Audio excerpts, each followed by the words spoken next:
Hey, Movement City, it is so good to be with you guys. I have Pastor Dela Criss here with me. She is our newest official pastor here at Movement City Church. And you've been with us at the church for several years, but just this past Sunday, we made it official. We changed your title because you've gone through this whole credentialing process. And man, we are so excited to have you jump into this new role, Dela. Thank you. So, Dela, tell us, first of all, how did you even come to know the Lord? Oh, man. So I actually grew up in a Christian home. And so at a very young age, like my parents taught me how to read out of the Bible. Like I know that sounds cheesy, but that was my That's nightly lost so reading. much today. Yeah, it really is. So like we would sit around the dinner table, I would stumble through the words, and it was just, that's what we did. But it really wasn't until college, I feel like, that my faith really became my own. And I was a freshman in college, and I told the Lord, I was like, you know what? I don't think I believe anymore. And there was just this peace that came upon me, like my college pastor was like, okay. And I was like, this is where I'm standing. But I remember one thing she told me that just really made it real for me. She was like, God's not afraid of your doubt. And I was like, okay. And so I kind of held that with me. And as the Lord drew me closer to him and it became my own faith, I was like, wow. Like, then I kind of became proud. I'm like, I serve a God who's not afraid for me to say, you know what? I don't know if I believe, but yet he still pursued me. What happened? Like, how do you shift then from like reading the Bible at the table? Moment, oh, okay. no, from that moment of like unbelief and doubt to like, now you're a pastor. So like, there was a turn somewhere. I hope there was a turn. Yeah. There better have been a turn. Actually, no. No, for sure. And honestly, that's why I'm so passionate about young adults, because that's such a crucial time in your life where that was the first time being away from my parents. I was on University of Texas at Austin. So, not the most saved university. And so just seeing that, I was like, you know what? I don't know if I believe. But then having my campus pastor walk with me and just go through the scriptures with me, despite knowing my beliefs, and just having the Lord really meet me, like in desperate times, literally just feeling his peace. Like in college, if you don't know, that's when you need peace the most. And so no matter what I would do, I would try to run, do rebellious things, and he would always call me back. And so just having that authentic, no one was telling me to go to church. No one was telling me this is what you're supposed to do. My soul like yearned for that. Was it that shift? Was it a hard shift moment when you like kind of turned back to God? Or was it like more of a slowly kind of turning the Titanic kind of thing? I think I do everything in life. I go from 0 to 100. Yeah, that's what my husband would say for sure. But I think my freshman year, I just kind of sat in that place. And then when I decided, you know what, this is real, then I went from not knowing like if I believe anymore to being in Bible study every week, which was my fear of college. I was like, I'm not about to be sitting in Bible study every week, to being in Bible study every week, to leading the Bible study, to helping grow our fellowship to like over 100 kids in college, and just being on leadership and going all in. So it was a 0 to 100 trip for me. And I was just, and ever since, and I'm thankful for that moment, because I'm not intimidated when I meet someone who's like, I don't know about the God thing. I'm like, oh, but he knows about you, so I'm not scared of that. And I'm thankful for that season. Okay. So you finished college. How do you then end up here at Movement City? At the church or just in this position? At this church. Okay. How do you end up at our church? We bought a house randomly over here, 5 miles from the church. And we were just in a season where we wanted something different. And we were driving to Dallas still to go to church. And so literally I Googled diverse churches near me on Facebook and looked, and you guys popped up. We came, and that was after a long season of searching God, where, because we wanted to be more involved. When we were in Dallas, we were just going on Sunday. You can't get involved. And we knew we needed that. And so we came, and both my husband and I felt a peace. We're like, oh yeah, this is it. And so ever since then, our daughter, I had just had a baby. I feel like I'm always having babies, but I had just had a baby because our middle child. So we know how long we've been at the church based off her age, because I literally had her 2 weeks before we came. Oh, wow. Yeah. Fresh little baby. Fresh little baby. But we were desperate for community and desperate for just a church where we could serve. So now, since you've been here, you went from just an attender to then you started to get more involved, being in groups. Kind of like walk me through that process. Yeah. So when we found this church and I was still working full time in Dallas, my corporate job, and working long hours, driving to Dallas. And I remember coming here and Pastor Cindy just being like, "Oh, would you like me to pray that you could stay at home with the kids?" And I was like, "No, that is not my prayer." Like nobody asked. But really, truly, that was a tension in our marriage at the time. Was just my husband is a coach. We were both working really long hours. Yeah. And you can't, that's not sustainable. And that truly was. And so her praying that, I just broke down. You know how it is when you pray with Pastor Cindy, and I just broke down in tears, and the Lord began to move things, and we just began to make sacrifices. And so I ended up staying home with the kids, which that was not going to work, going from 60 hours to being at home staring at my sweet babies. I loved it. Yeah. Oh, for but sure. I needed something else. And so I just started coming up to the church and just serving any way that I could.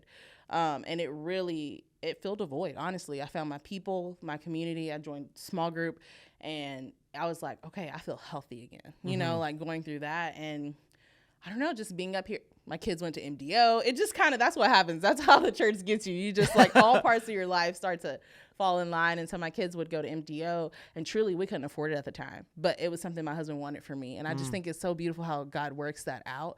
And it's through my kids being in MDO that I started as the early childhood director, and, you know, like just everything falling in line. And I loved that. And I loved the girls that I got to work with in the nursery. And that really was, because I was getting to work really closely with you during that time, and seeing your heart, like it wasn't a job, like you were pastoring these young adults, these leaders as they're watching our babies. And while yes, you love kids, don't get me wrong, but like the thing that brought you most life was getting to lead these leaders. Yeah. And some of those leaders are leaders and young adults, and that just, and then I'm not supposed to cry on the podcast, but one of the leaders, even from early childhood, who's a young adult, she just had a breakthrough moment last night. Come on. And we heard her heart for ministry, and she was able to pray in boldness, and she was afraid to even pray in early childhood. And just seeing like how God moves, there's no small job in the church. Amen. Like just seeing how God was like equipping her even then in the nursery, and now she's here ministering to other young adults, that's everything, you know, and God he connects all the pieces. And so, that's where I feel like my heart really like started to just soften. All of them were young adults. How crazy is that? Yeah. How God does that, you know? How exactly does the young adults work at our church? Because I know every different, you know, someone hears young adults and like they've got preconceived ideas from what they saw growing up or they saw in another setting, or even at our church, we've done different things over the course of time. So like, what does it look like now? Yeah, so I would say we're still new, and we're still fresh, and we're still building and figuring out our way. That's what I always tell our leaders, like, we got to have grace with each other. Like, we're still figuring this out. But, I mean, I would say we have a core group of like 30 to 35 young adults who show up consistently. Consistent. And that is crazy in itself to me, because you can do, 99 other things. You know what I mean? And they're doing 99 other things. They are. They have they have full-time jobs. Families, like some of these. Kids, yes. And people are hiring babysitters to come. I'm like, yo, I love that. Like that never, I never want to take that for granted, you know? And so we meet every second and fourth Tuesday. And then our leadership team, we meet what is that? That would make that the first Tuesday. And we meet the first Tuesday. And so we have homes, which is my favorite. We just gather in homes around the church. And it's not an opportunity for like me or anyone else to preach at anybody, but we're opening up the scripture. What does the Bible say? What do you see? You know, we're leaving our preconceived notions behind. What do we see here? Let's talk about it. What is God telling us? You know, that's the heart. And you've had some great breakthrough moments in those settings with different people on different issues, different topics, where suddenly, someone's literally bawling their eyes out because of a past hurt, a past experience, and you guys have been able to help bring healing and walk them through that. Yeah, and that is my favorite thing. And I always tell our young adults, I'm like, I don't care how large we grow, we want to see individuals going in depth. And so if someone has a moment, my cell phone's always open. Let's go to coffee. Let's figure out what was that.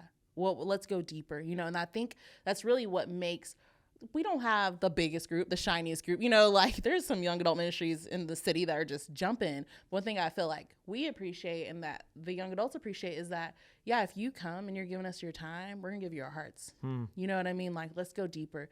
Discipleship is huge.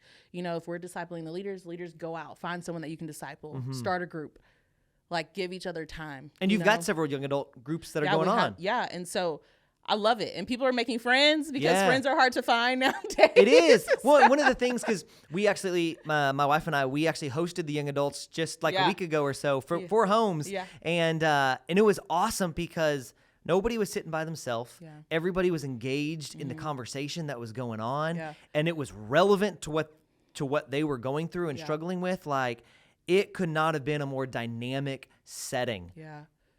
And so you do in that home, and it bounces around where the homes meet. So Yes. one week, maybe at our house, it may be at your house, it may be someone else's house, different parts of town. And then that's on the fourth. Yes, the that's fourth the fourth time Tuesday. is the home. And the second Tuesday, tell is our everyone what you live. do. So that's more of a service Okay. type thing. And so we do worship and we do a word, and even that we try to, we don't want to get stuck on what we do. We want to give the Lord space to do what he's going to do. Come on. And I want to call people's gifts out. Like, you be careful, because if you're a young adult and you're coming consistently and we see something in you, you might be leading prayer the next Come live. on. You know what I mean? Yeah. 'Cause we all have gifts, and Absolutely. we need each other's gifts. So yeah, that's what our lives look like. Those are second Tuesday of every Hey, month. so Dela, what's the best way for someone to get involved? What do they need to do? What's that process? Like, how do they find out when, where, how homes or live services are taking place? Yeah, I would say definitely follow us on Instagram, because we always post on there because the home's location changes. So you want to follow us on Instagram. And the handle? I believe it's Movement YA. Movement.CityYA. Thank you. I'm not a big Instagrammer, but yes, movement.city. But the young adults are, and honestly, that's why They are. That's they're, why- they're not even on Facebook. Right. Like, they're just on Insta. Yeah, so definitely follow that. We update that the day of, the week before, because it gets confusing second and fourth. Also, if you see me at service, grab my arm. I will literally give you my number. I'm not offended. I get several texts. Hey, is young adults today? I'm not offended by that. So Yeah. please do that. And so we text. We have a group me. I add people to the group me. We try any way we can just to stay connected. And then when you come, don't just sit down. Come meet our leaders. Come meet someone. We are friendly. We don't bite. And I always tell people, the more you put in, the more you get out. So come see how you can join a group. Come see how you can get more involved. Awesome. Dela, Pastor Dela, thank you so much. Church, if you haven't gotten a chance to meet Pastor Dela yet, this girl is a rock star. You guys will love her. Her family, they're the best thing ever. So, Pastor Dela, thank you so much for joining us here. And man, we are praying that God is going to move in our young adults in new ways this year. Thank you, Pastor Jeremy. Awesome.